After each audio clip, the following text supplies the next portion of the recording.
Perkenalkan, nama saya Happy Offian Riwandei, kelas Manajemen Pemasaran 1, NIM 2105-2001. Saat ini saya akan mempresentasikan materi paragraf campuran. Paragraf campuran meliputi pengertian, ciri, jenis, dan contohnya. Paragraf campuran merupakan salah satu jenis paragraf yang sering kita temukan dalam karya-karya sastra yang kita baca sehari-hari. Paragraf jenis ini merupakan campuran dari kedua jenis paragraf lainnya. Umumnya, paragraf jenis ini digunakan dalam artikel novel atau cerita pendek. Paragraf campuran atau kerap dikenal sebagai paragraf deduktif dan induktif adalah paragraf yang letak ide pokoknya adalah awal dan di akhir paragraf. Meski begitu, paragraf jenis ini tidak memiliki dua ide pokok dalam satu paragraf. Ide pokok yang terletak di awal dan di akhir paragraf merupakan kalimat gagasan yang diulang untuk menegaskan atau memperjelas isi informasi dalam paragraf. Pertama, paragraf deduktif.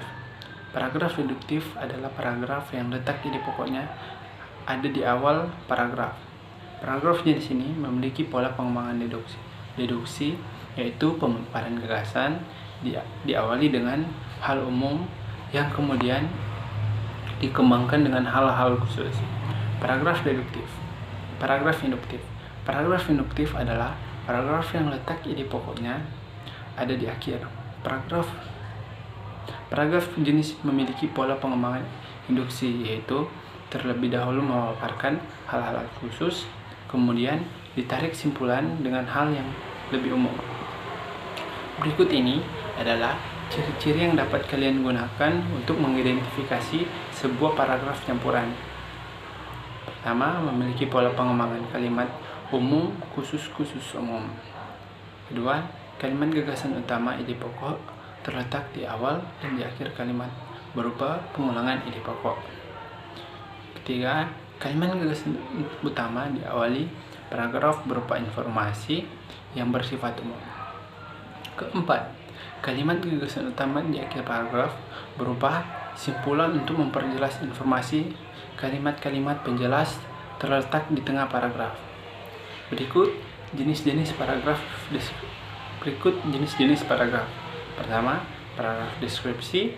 Kedua, paragraf argumentasi. Ketiga, paragraf persuasi. Keempat, paragraf narasi. Dan terakhir adalah contoh dari paragraf campuran. Para petani di wilayah Penguntapan Bantul terancam gagal panen. Hal ini disebabkan oleh banjir yang mengenangi sawah seluas 15 hektar ini. Padi yang belum waktunya dipanen terpaksa diselamatkan dengan cara panen dini. Sampai sini presentasi saya. Terima kasih.